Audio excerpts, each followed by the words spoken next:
ყველას მოგესალმებით. დიდი ხანი ვიდეოები არ გადამავა, იმიტომ რომ ვერ ვახერხებდი და დღეს ვიწყებ ვიდეოების გადაღებას თავით.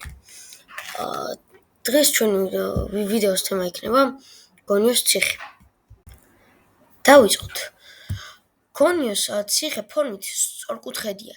მისი სიგრძე 228 მეტრი, ხოლო სიგანე 195 მეტრია. ციხის ფართობი 44,460 კვადრატულ მეტრს უდრის. გალავანი 18 კოშკითაა გამაგრებული. კუთხის კოშკები უფრო დიდია. ძველად ციხეს გვერდი ჭოროხის მარცხენა შენაკადი ჩამოდიოდა. ხალხურ თქმულებებში თავისებურად აღბეჭდილია ეს ფაქტი. თქმულებების მიხედვით ციხეს თურმე ჭოროხი ჩამოვლიდა და ციხის მახლობლად იქვე ზღვას უერთდებოდა. გადმოცემის მიხედვით ამ მდინარეს უწინ სანაოსნო მნიშვნელობა ჰქონია. აქედან ძველად ნავებიც ართვინში გადადიოდნენ.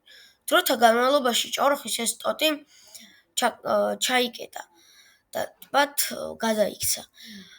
ასე შეიქმნა ტბა, რომელსაც დღეს გონიოს ტბას ვუწოდებთ. ანტიკური მწერლები საკმაო სისრულით აღწერენ კოლხეთის ზღვის სანაპიროს. კოლხეთის ზღვად სტრაბონს მიჩნეული აქვს შავი ზღვის ნაწილი კოლხეთის სანაპიროზე.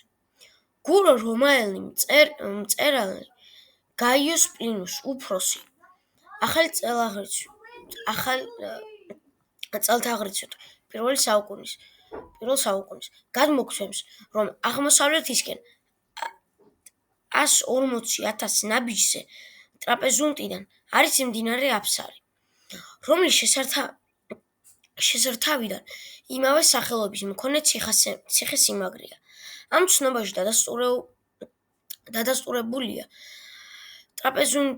ტრაპეზუნდიდან აღმოსავლეთისკენ მდინარე აფსარი და ამ აფსარის შესართავთან აფსარის ციხე. აფსარს იხსენებს მეორე რომაელი მწერალიც ფლავიუს არიანეც. არიანე მოხელეც იყო, რომელიც ერთ დროს მართავდა კაპადოკიას ტიტულით. სწორედ ამ დროს ჩვენ წელთაღრიცხვით 134 წელს მან იმოგზაურა კოლხეთის ზღვის გასწვრივ და ამ მოგზაურობის შესახებ იმპერატორ ადრიანეს წარუდგინა ანგარიში. აქედან ირკვევა, რომ არიანე აფსრაშიც მისულა. ამ მოგზაურობის შესახებ არიანე მოგვითხრობს, რომ არქაბედან აფსრამდე 60 სტადიონი. არიანეს სტადიონი 200 მეტრს უდრიდა. 60 სტადიონი არის.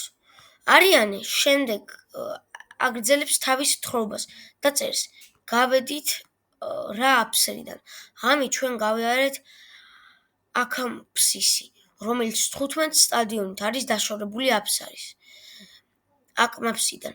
მდინარე ბათუს 65 სტადიონით არის დაშორებული.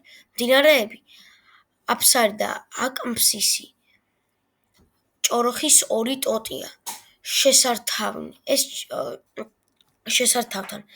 ეს ჩანს ძველი მწერლების მითითებიდანაც. პროკოპი კესარიელი ამბობს, ჭანეტის მთებიდან ჩამოდის მდინარე, სახელად ბაიასი, რომელიც მას შემდეგ, რაც გამოემის მრავალ ჭალასა და შემოუვლის მთაგორიან ადგილებს, ლაზიკის სოფლებში მახლობლად გასცემს და ერთვის ეგრეთ წოდებულ ექვსინის პონტს, მაგრამ უკვე აღარ იწოდება ბუასი. მას სხვათა შორის ადგილობრივი მცხოვრებლები აკამფსის უწოდებენ. ფლავიუს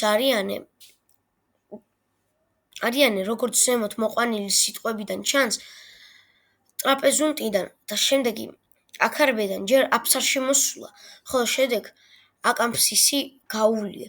შესაბამისად, აკამფსისი ჭოროხის მარჯვენა შენაკადია. მანძილი აფსარიდან აკამფსისამდე 15 სტადიონია. ცხადია, აფსარი ჭოროხის მარცხენა შენაკადია, რომელიც ჩაუვლიდა იმავე სახელწოდების ციხეს და ერთვოდა ზღვას. არიანის გადმოცემაზე დაყრდნობით, აფსარის ციხე მდებარეობდა იქ, სადაც ახლა მდებარეობს გონიოს ციხე. შესაბამისად, აფსარის ციხე იგივე გონიოს ციხეა. მდინარე აფსარი დღესდღეობით ამომშრალია, თუმცა დარჩა მისგან კალაპოტი. ეს არის ამ ვიდეოს დასასრული და შემდეგი ვიდეო გამოვა ხვალ. ამით დაგემშვიდობებით და